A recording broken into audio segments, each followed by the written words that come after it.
Hola, buenas tardes a todos y a todas. Bienvenidos a un nuevo programa de Hablemos de Salud, un espacio de promoción de salud y prevención de enfermedades para la población de nuestro país, realizado por el Departamento de Salud Digital de la Subsecretaría de Redes Asistenciales y del Ministerio de Salud.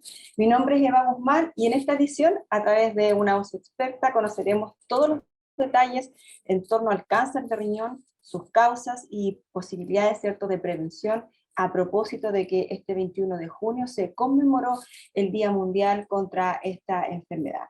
Es por ello que hoy nos acompaña la doctora Carolina Ibáñez, quien ya vemos ahí en pantalla. Ella es médica cirujana de la Universidad de Concepción y además, ¿cierto?, médica internista y especialista en hemato-oncología de la Pontificia Universidad Católica de Chile.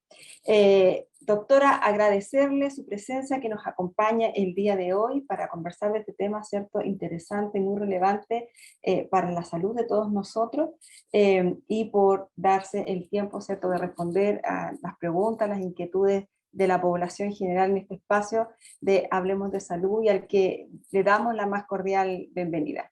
Antes de comenzar, les recuerdo a las personas que nos acompañan a través del Zoom que para realizar sus consultas y dudas tenemos el chat disponible, que será respondido por la doctora Ibáñez durante la conversación, y recordarle además que esta conversación quedará disponible para toda la población en nuestro canal de YouTube. Así es que, doctora, ahora sí, si me escucha bien. Perfecto, muchas gracias. Gracias por la invitación.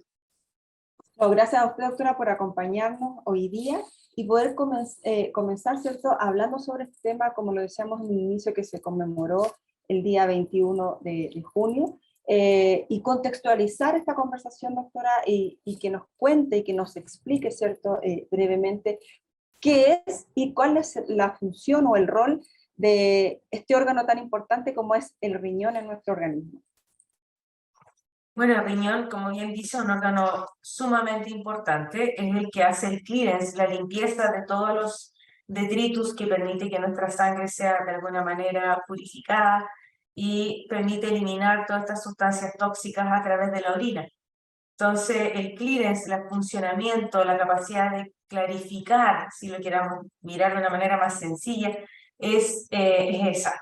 Y cuando el riñón deja de funcionar, entonces se empieza a acumular en sangre una gran cantidad de sustancias tóxicas para nosotros que nos hacen fallar, y permite que otros órganos también empiecen a deteriorarse, corazón, pulmón, etc.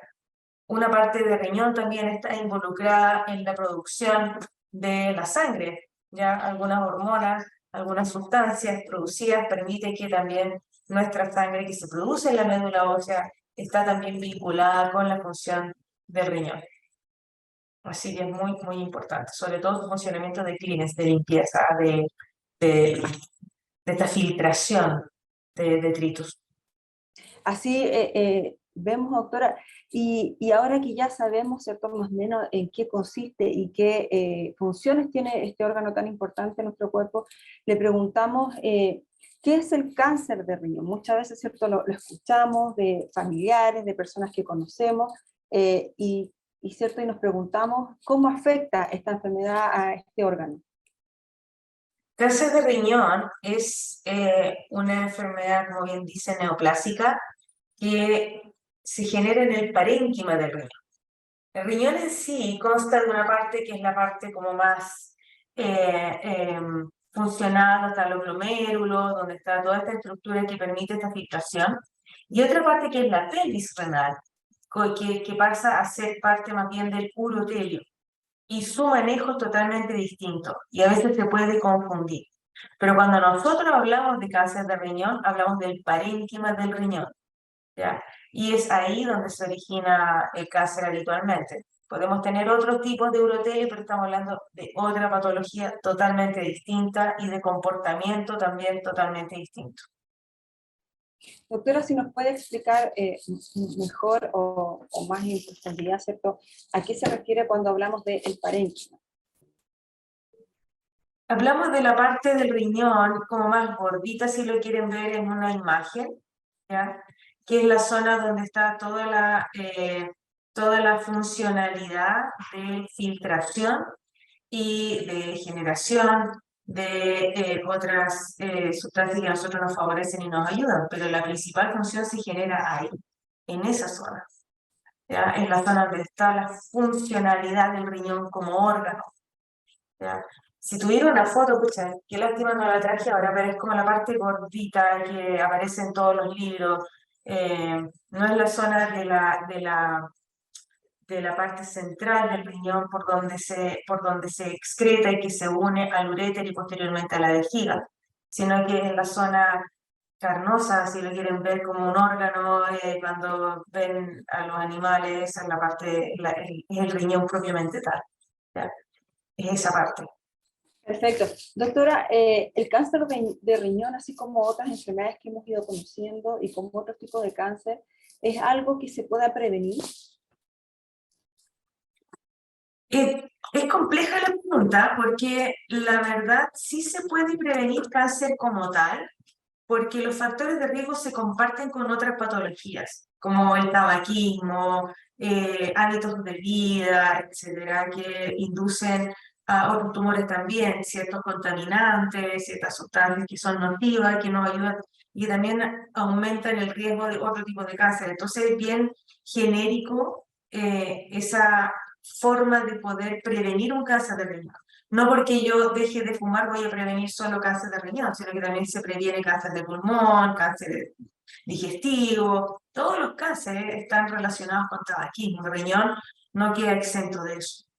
La obesidad también se había relacionado con cáncer de riñón, todavía está ahí un poco en controversia la relación entre obesidad y cáncer de riñón.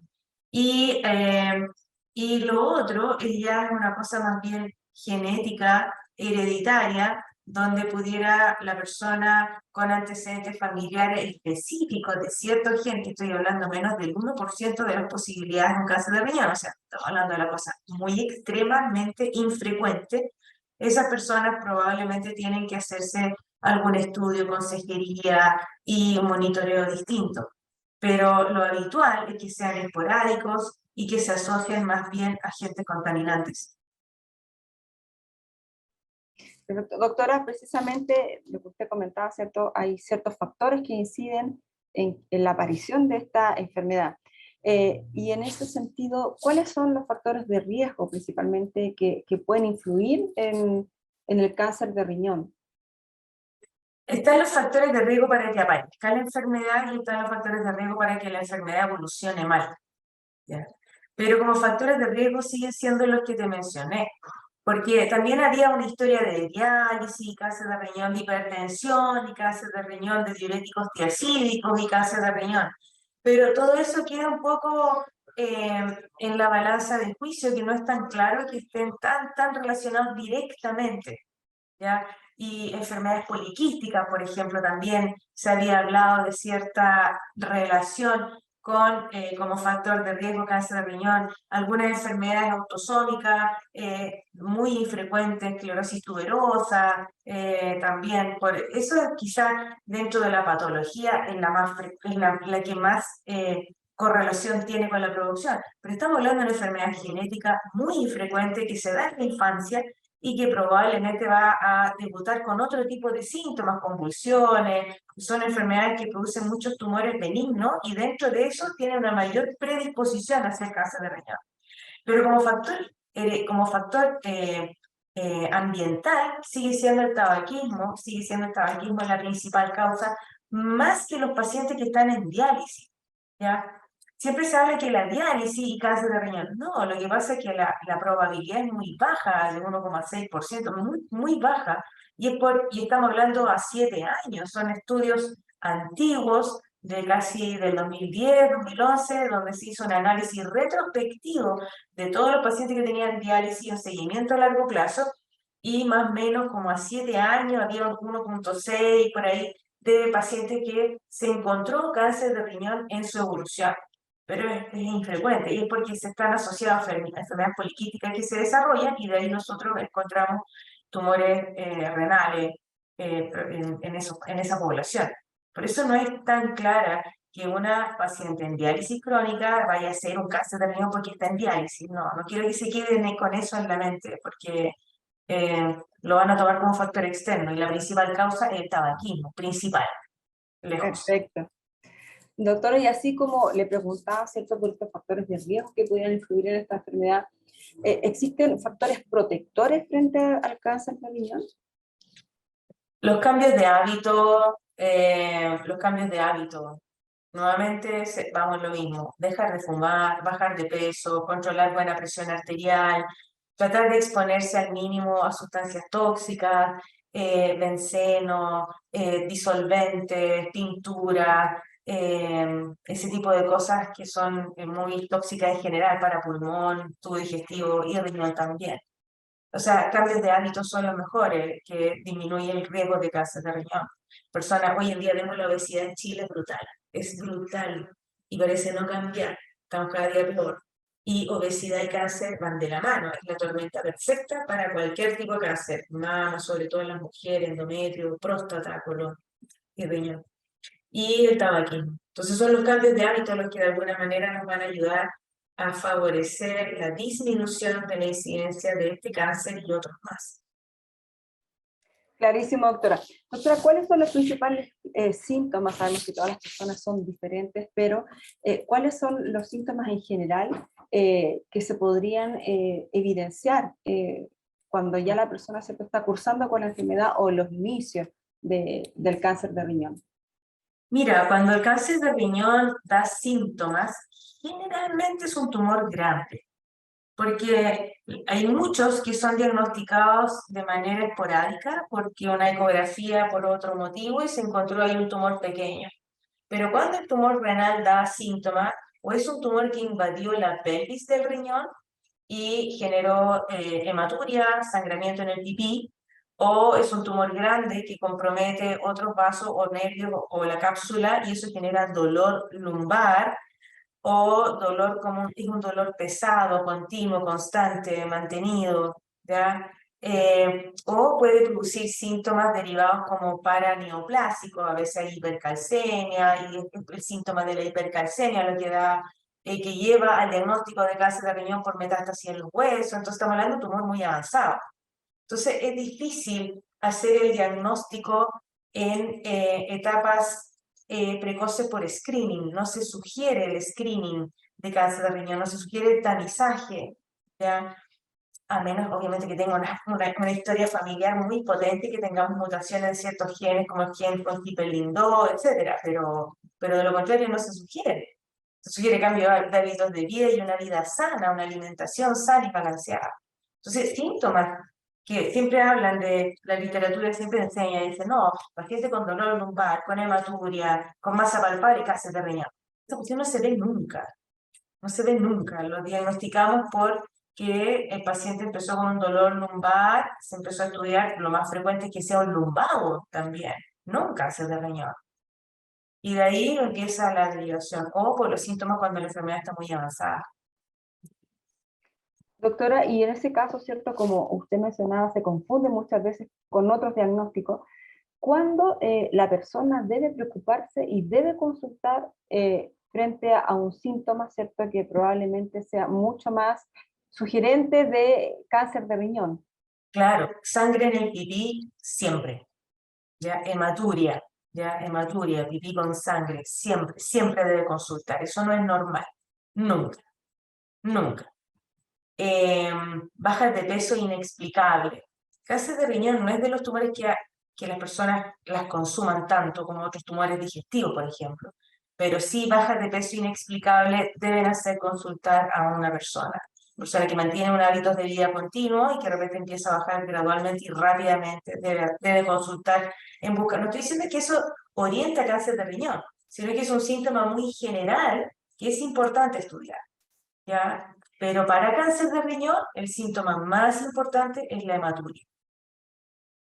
Riñón y toda la vía urinaria, por supuesto. Perfecto.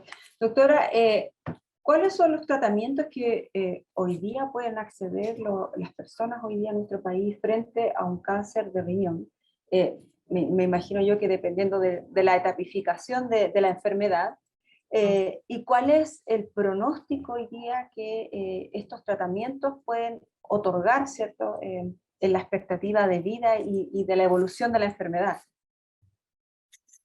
Yo creo que es súper bueno hablar de esto. Entiendo que esto es bien transversal, la información que nosotros vamos a entregar.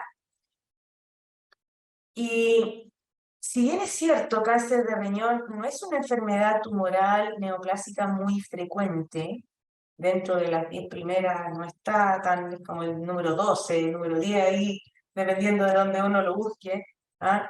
Es infrecuente, se va da más en hombre que en mujer, etc. Y es una patología, siendo infrecuente, es una patología que está dentro del plan auge, ¿ya? Es una patología GES.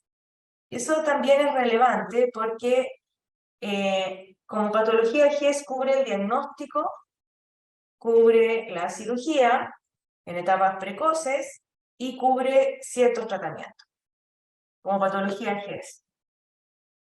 Si yo tengo, lo más frecuente es que nosotros encontremos un tumor renal que solo con la cirugía basta y después viene solamente un seguimiento que también está cubierto por el plan auge. Cada cierto tiempo, dependiendo, también hay que pensar bien la disponibilidad, los hospitales, todos nuestros colegas y todos estamos con mucha carga asistencial, pero dependiendo de ciertos factores del tumor, se define cada cuánto tiempo se va a controlar. Eso es como el estándar, cirugía y control. Las etapas más avanzadas, y estoy hablando de cáncer de riñón en general, porque es una enfermedad muy heterogénea en su composición, ya de la célula que lo compone. Estoy hablando de la etapa precoz, un tumor localizado, y se les llama células claras, que es el 75 al 80% de los tumores renales. Cuando es una enfermedad avanzada, metastásica, que ha dado enfermedad a otras partes, tumores en los pulmones, etc., ahí el plan auge cubre una pastilla que se llama sunitinib, ¿ya? Está cubierta. Y generalmente está cubierta, pero bajo cierta norma que se llama drogas de alto costo, y ahí hay que evaluarlo caso a caso en cada hospital. No es no es como de regla como la quimioterapia en cáncer de mama, por ejemplo, ¿ya? Y se le da a ciertos pacientes con ciertas características. Aquí ya entramos un poco en el área chica, que no es, que puede llegar a ser algo confundente, pero en líneas generales es eso. En aquellos pacientes metastásicos también está aprobada en Chile y en el mundo el uso de inmunoterapia, ¿ya? Y de inmunoterapia combinada con otra inmunoterapia o combinada con pastillas que se les llaman inhibidores de tirosina quinasa, ¿ya? Entonces son terapias combinadas. Y estas terapias combinadas se dan de manera permanente hasta que la enfermedad deja de responder o hasta que la toxicidad se vuelva inaceptable. Por lo tanto, es un tratamiento de largo aliento. Entonces uno dice, pucha, si el paciente ha progresado y tiene una enfermedad ramificada, metastásica, ¿para qué darle estos tratamientos por tanto tiempo? Y es porque eso cambió radicalmente la expectativa de vida de un paciente con cáncer de riñón metastásico. Esto no se le da a un paciente en adjuvancia. Antiguamente, estoy hablando del año 2006, solo teníamos una droga que se llamaba interferón interleuquina, que mejoraba la sobrevivencia de 9 a 11 meses en mediana, en líneas generales, de 9 a 11 meses de vida. Eso era todo lo que podíamos lograr, en el mejor de los casos 14 meses, y en pacientes muy esporádicos podíamos lograr casi esta respuesta completa, pero estamos hablando de casos esporádicos, así como el dato que uno tiene en su análisis en la vida. Lo normal, lo habitual era un año. Y con el advenimiento de estas drogas como el sunitinib, pasopanib, que son pastillas a tomar, mejoró esta expectativa a 24 meses y un poco más. Pero con el advenimiento de la inmunoterapia, que esto fue hace unos pocos años atrás, y de la inmunoterapia asociada, que es lo que tenemos hoy en día desde hace 4 o 5 años, eso ya cambió radicalmente la expectativa y podemos lograr respuestas completas que pueden llegar hasta un 16%, con respuestas tumorales sobre el 70%, y mantenerse esa respuesta por largos periodos de tiempo. Pacientes llevan 5 años, algunos de ellos 7 años en tratamiento y haciendo una vida normal. El gran pero de esto es que siendo una patología auge, me refiero, entran dentro de la canasta auge, no es una patología que esté cubierta por el Sistema Nacional de Salud. Está cubierta por las ISAPRE, por los seguros, pero no por ejemplo, hospitales públicos. Está fuera del alcance, porque son carísimas, son muy, muy caras, y estamos todos ahí luchando para poder bajar los precios, pero realmente ha sido una guerra sin cuartel, muy, muy difícil. Entonces, el paciente con cáncer de riñón metastásico no es el más frecuente de ver, pero sí es el paciente que genera un reto, un desafío para todo el equipo médico. No solamente para nosotros como oncólogos, sino que para la gente de cuidados paliativos, radioterapia, cirugía, porque es un paciente oncológico, un paciente que se maneja en paraguas, se maneja multidisciplinariamente. En algún minuto va a ser el oncólogo el que lleva las riendas, en otro momento va a ser el paliativista, en otro momento el radiólogo, en otro momento el cirujano. Pero desde el punto de vista terapéutico, esas son las drogas que han cambiado el paradigma de cómo se puede proyectar un paciente con cáncer de riñón. Perfecto, doctora. Les recordamos a quienes han ido incorporando, ¿cierto? Que Hablemos de Salud. Estamos conversando con la doctora Carmen Ibáñez. Ella es médica cirujana de la Universidad de Concepción y además médico internista y especialista en hemato-oncología de la Universidad Católica, que hoy día, ¿cierto?, está conversando con nosotros sobre el cáncer de riñón. Doctora, usted nos comentaba, ¿cierto?, sobre las coberturas que hoy día tiene el GES en esta enfermedad, y nos comentaba, ¿cierto?, cuáles eran hoy día las garantías que se otorgan en los pacientes del sistema público y privado también. Cuando un paciente ya es diagnosticado con esta enfermedad, ¿cómo se activa el GES? El paciente, de hecho, el GES se puede diagnosticar desde la sospecha, ¿ya? Cuando hay una alta sospecha, hay un GES que uno le pone como sospecha diagnóstica y después pasa a la parte de tratamiento. Ya está, entonces está el canal de la sospecha, el de diagnóstico y el de tratamiento, si lo queremos ver de una manera más sencilla. El GES público o privado tiene la cobertura de la sospecha, el diagnóstico y el tratamiento. El GES público cubre todo esto, pero el tratamiento es variable porque ahí la cobertura está dada solo hasta esta sunitinib que les mencioné, pasopanib, pero no inmunoterapia, ya como estándar, como habitual. Ya no es, ahí entra a batallar otras maneras de solicitar cobertura, pero eso no está dentro de la canasta así propiamente tal. Para el sistema privado está lo que se llama la canasta de cáncer de riñón, que son drogas aprobadas por el ISP. Si no fueran aprobadas es imposible usar o no se recomienda. Y ahí está la inmunoterapia combinada, y el seguimiento posterior también está cubierto por 5 años. ¿Ya? Y este seguimiento se hace dependiendo de la etapa del paciente, dependiendo de la histología, etcétera, o cada 3 meses, cada 6 meses, cada una vez al año, dependiendo del tipo de paciente que nosotros ya habemos tratado. Doctora, en relación al tratamiento quirúrgico, usted nos hablaba también que es una de las alternativas del tratamiento. Las personas, ¿cierto?, que están con cáncer de riñón pierden en esta cirugía, y dependiendo, me imagino yo, de la etapificación, parte del riñón o en algunos casos el riñón entero, que es probablemente una de las dudas que surgen probablemente de parte de las personas que van a ser sometidas a este tipo de cirugías. Claro, claro que sí, dependiendo del tamaño del tumor, dependiendo de la ubicación y dependiendo si está localizado solo en riñón o también ya está una enfermedad diseminada. Si un tumor, la cirugía puede ir desde sacar parte del riñón y conservar gran parte del riñón con su funcionalidad, lo cual es ideal. O puede ir de sacar todo el riñón porque está todo el riñón comprometido, más ganglios anexos, etcétera, o puede ir a cirugías grandes con extracción incluso de trombos tumorales cuando invade la vena renal. Cuando la enfermedad ya está diseminada, es bien controversial si sacar o no el tumor del riñón, porque la expectativa de tratamiento no es curación. Yo te hablo de la expectativa de curación, cuando el objetivo es curación. Cuando el objetivo es curación, le puedes sacar o parte del riñón, el tumor, o el riñón completo más todas las otras.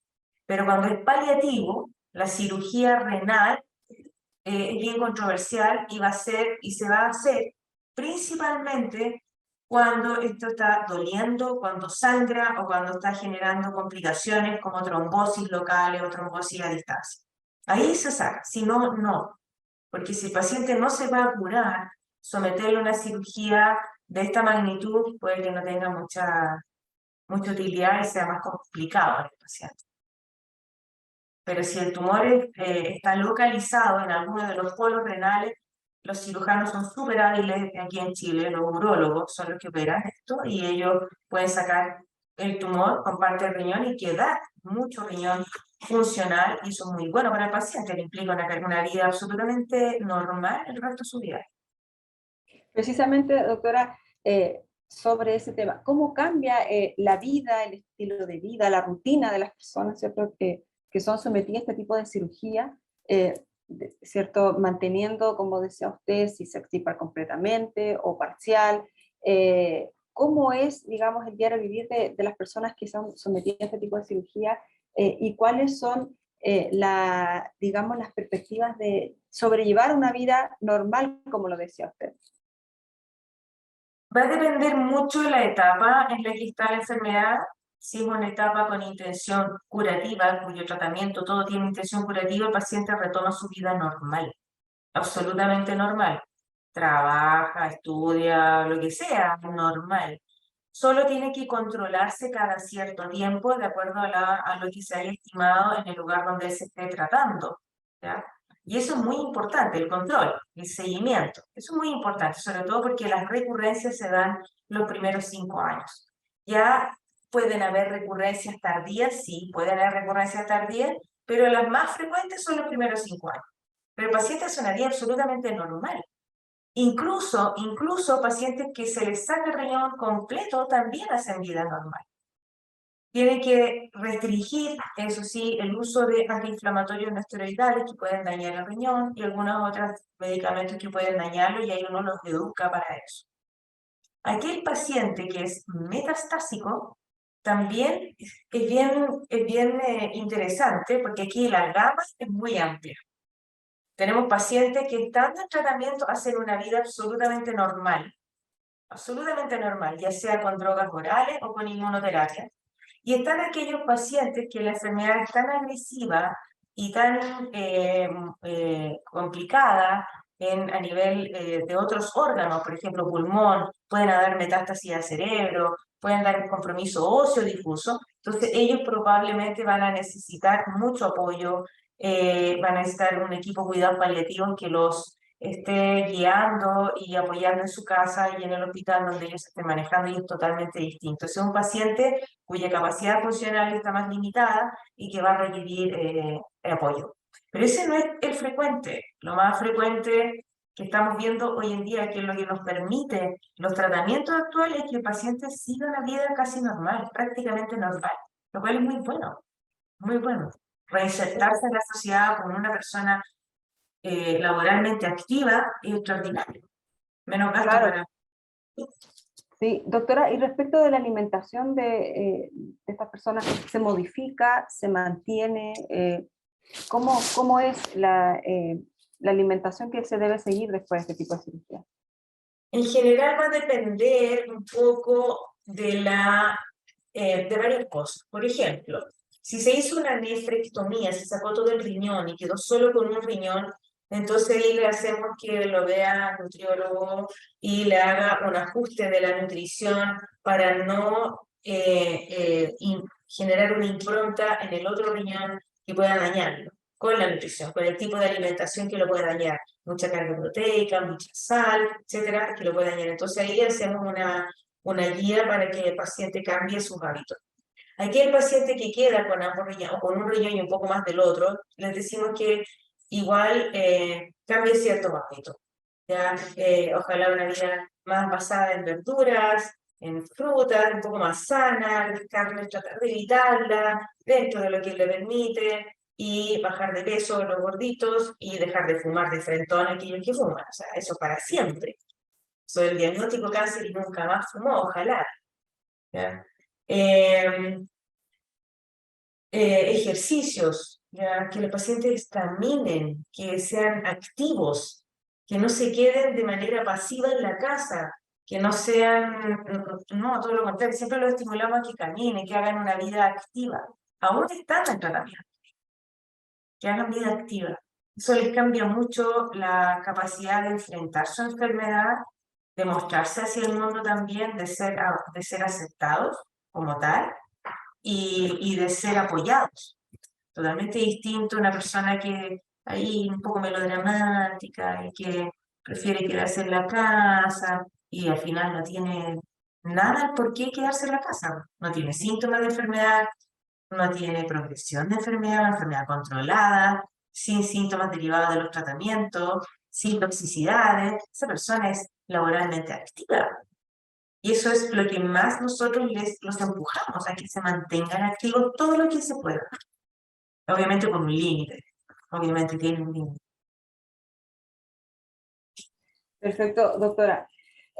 Antes de cerrar, doctora, ¿algún mensaje que quiera relevar respecto de la prevención, de la promoción, ¿cierto? Entregar alguna información que no hayamos conversado o que no le hayamos preguntado durante esta entrevista. Y finalmente entregar un mensaje final antes de cerrar esta conversación sobre los temas, ¿cierto?, más relevantes que usted nos ha mencionado hoy día: el seguimiento, cómo cuidarse, llevar una vida normal, que usted pueda hacer todo, hacer un llamado también a aquellos que nos escuchan y que los días también posteriores podrán ver la grabación de esta entrevista.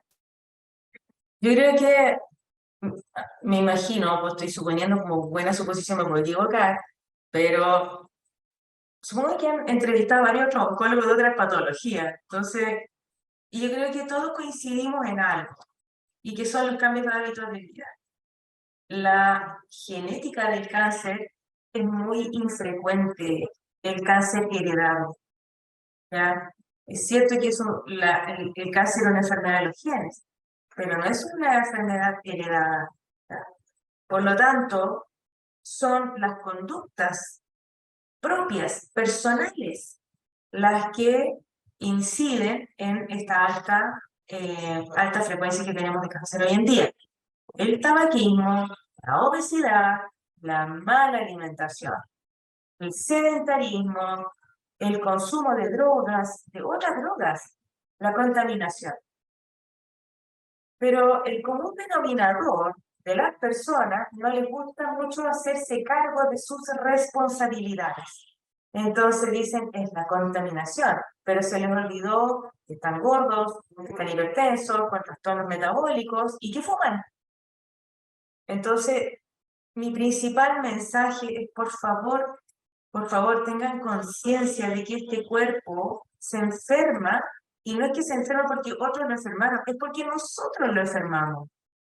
Nosotros no nos preocupamos de cuidarnos, de alimentarlo bien, de hidratarlo, y le metemos tabaco y comida chatarra y, mejor alcohol en grandes cantidades, mejor ni hablar. Entonces, el principal mensaje es un cambio de hábitos, cambios de conducta, una vida más sana.